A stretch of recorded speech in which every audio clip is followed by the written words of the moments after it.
Hello guys, আসসালামু আলাইকুম। আজ অত্যন্ত দুঃখের সাথে আপনাদের মাঝে কিছু কথা আমি শেয়ার করব।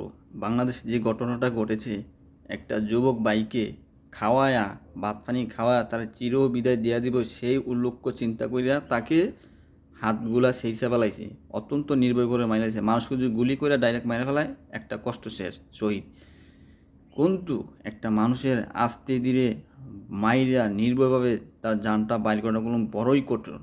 সে যেই কোনো লোকই হইয়া থাকুক, যে আমি যেই কোনো লোকই হয়ে থাকুক, সকল প্রবাসীর ভাইদের পক্ষে থেকে বলছি, আর সকল প্রবাসী ভাইদেরা অবশ্য এর প্রতিবাদ করবেন ব্যাপকভাবে।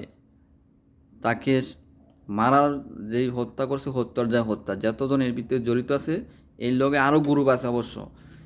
এই জঙ্গলিবাজ, এই এই দার্জাল, এই শয়তানদেরকে ফাঁসি দিয়ে হোক, করস ফায়ার দিয়ে মারা হবে। ডক্টর ইউনূস স্যারকে দৃষ্টি আকর্ষণ করছি, প্লিজ আপনারা দয়া কইরা দেশকে আরও সচেতন করেন। দেশ প্রচুর আরও অসংখ্য মানুষ খুনি রয়েছে, সন্ত্রাস, তাদেরকে বাইর করে দেশ সচেতন রাখতে হবে। দেশের আজকে দেশের যে অবস্থা, সারা দেশের কাছে আমাকে অপমান হইতে হয়। বাংলাদেশ একজন খুনি হিসাবে, খুনি দেশ হিসাবে পরিচয় হইতে আছে বর্তমান সময়ে, যা ঘটনা ঘটতেছে এক বছর ধরে। এটা যাই হোক, এটা কঠোর বিচার হবে।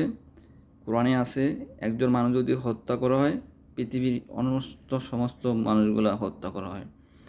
এইটা এরকম একটা কঠোর। আর সেই জায়গার ভিত্তিতে আমরা কত মানুষ বাংলাদেশে হত্যা করাইতে আছে।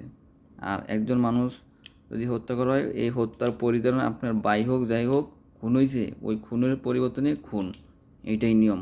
আমরা জনগণ, আমরা সাধারণ মানুষ, খুনের পরিবর্তন যতজন হত্যা করেছে তাকে সবগুলা সেম হত্যা করা হবে, এরকম সাদা ষষ্ঠী দিয়া, করস ফায়ার দিয়া। আমার বিশেষ অনুরোধ রইল, সকল প্রবাসী ভাইয়েরা অবশ্যই এটা নিয়ে উদ্যোগ নিয়ে কাজ করবেন। কোনো জুলুম বাংলাদেশে চলবে না। স্বাধীন বাংলাদেশের মতন হইতে হবে। ভিডিওটা অসন্ত কান্নাই তো আমার, কিছুক্ষণ আগে কান্নাও করছি ভিডিওগুলো দেখে, আমার মনে আর মানে না, ঠিক আছে? বাধ্য হইলাম ভিডিও করার, বাধ্য হয়ে আপনাদের মাঝে আমি আজকে এই যে ভিডিওটা বানাইলাম। শত শত বাইরে এরকম ভিডিও বানায়, আপনাদের মনগতি সব কিছু শেয়ার করেন, আপনাদের যা করার কাম এটা নিয়ে ভিডিও বানান, সব কিছু নিয়ে। আর এটার প্রতিদান অবশ্যই দিতে হবে।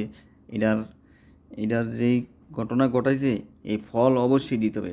তাদেরকে হত্যা করাবে, চিরবিদায় করে দিতে হবে। খোদা হাফেজ, সবাই ভালো থাকেন।